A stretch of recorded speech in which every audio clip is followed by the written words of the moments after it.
Alright, I've been watching a bunch of YouTube videos to pick out an oscillating sprinkler, and I decided on this Melnor XT, which is the TwinTouch model. The one I got is has the metal base, which is a little bit more costly than the same one that they sell now, which is in June of 2018, that has a plastic base. What I liked about it was it had flow control, so you can control how much water is coming into the sprinkler to right at the sprinkler instead of having to run back to the hose head. It's got the distance control, left or right, for how far it will throw the water. And then it has these TwinTouch knobs, which allows this one on the right side here, I don't know if you can see, it causes the nozzles on this side of the sprinkler to change and be different than what's on the left side of the sprinkler. And that's kind of nice if you don't have a perfectly rectangular space that you're trying to do. You can have one side be a little farther shooting off than the other. And I actually have that somewhat of that problem with my lawn. It claims to do 4,200 square feet, which is pretty big. My front yard, which is where I want to do this, is about 3,400 square feet, and I'd be amazed if it did that much. But all the instructions come right on the back. There's no other information, and pretty easy to set up. So let's take it outside and give it a shot. So here's a view of the yard. I live somewhat of on a bend of a street. It's generally a rectangular space, but we don't have that bend of the street, so there's more area over here than being parallel with the house. So I set this up essentially in the center of the space.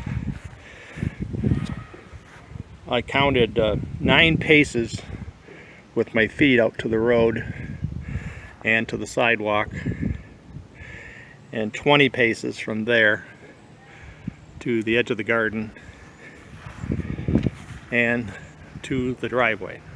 So I have it set up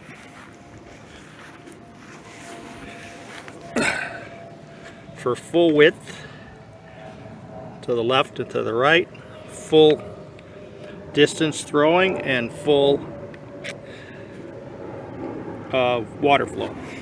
Now I have 3 lengths of 50-foot 5/8 inch rubber hose connecting up to my water spigot.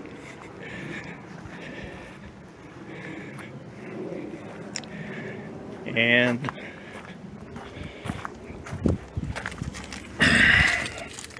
we'll turn it on full power and see what we get for reading.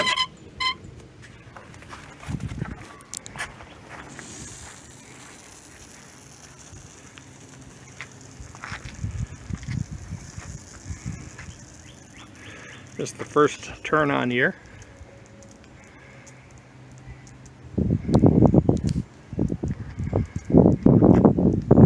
I got a little bit of wind today, so a number of different cycles. It looks to me that it's a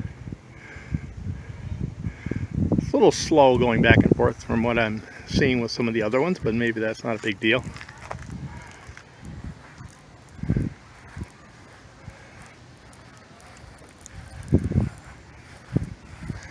It does seem like it's not throwing out to this one street side as far as it is towards the house.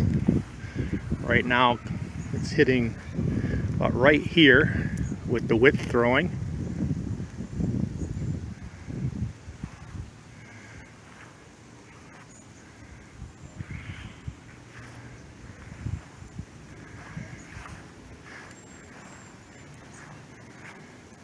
And it's only going about half the distance of the front of the yard on this side. I am getting some sprinkles out to the edge of the road here. Not be able to see everything it's doing here, but yeah, it's reaching the road on the on this side over here. Maybe because of the slope, it's able to reach a little farther, and it does seem like it's hitting the sidewalk to some degree.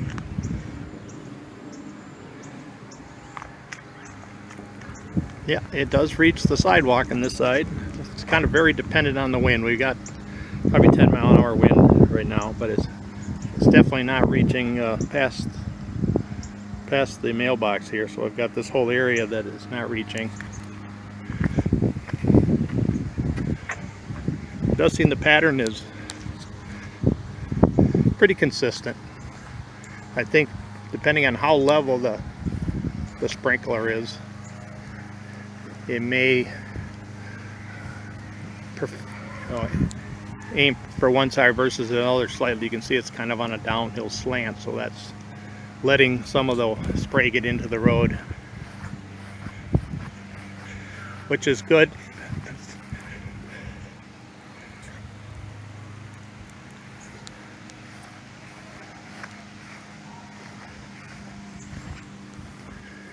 And I'll give you an up-front view.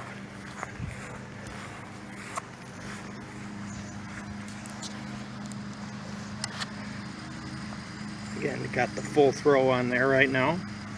Pretty uniform distribution of the nozzles. Everything's coming out nice and straight.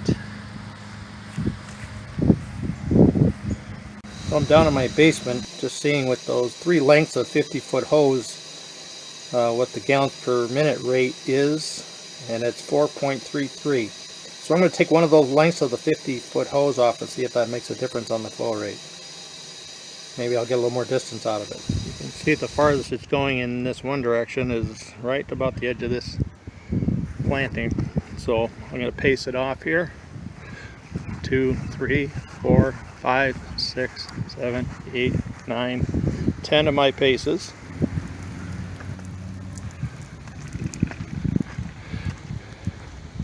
Left and right.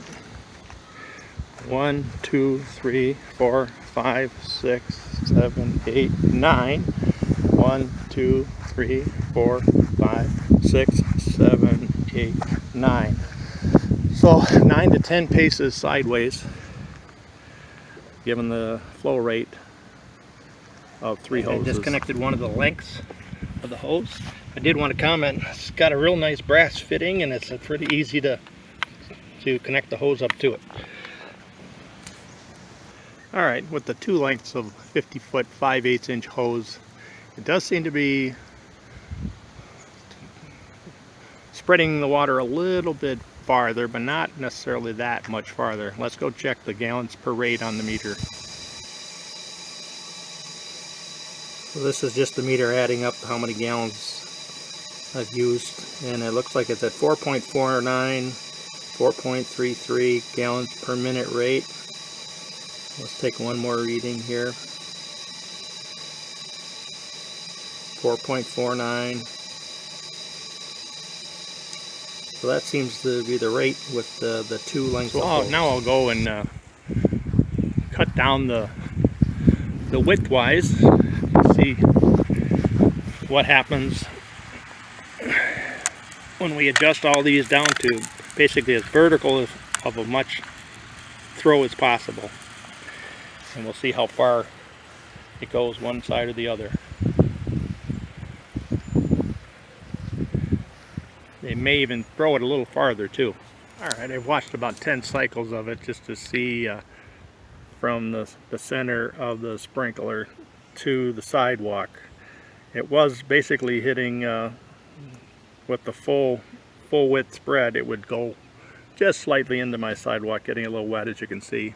Now you may not be able to see the drops coming down as it's cycling back, but in general it's going on average about a half to 2/3, somewhere in there, as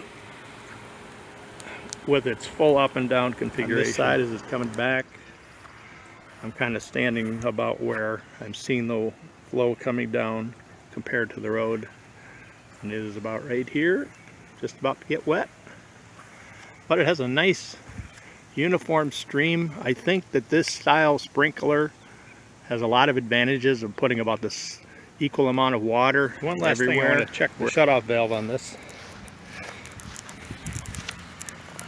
You put it on to full off. What actually happens, it doesn't shut completely off. It does a very small range. Maybe goes up about 4 feet. Does small area,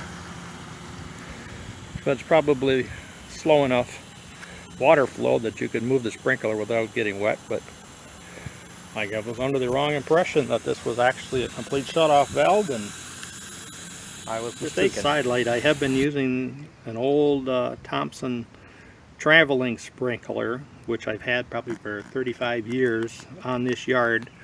They are kind of nice. They follow along the hose.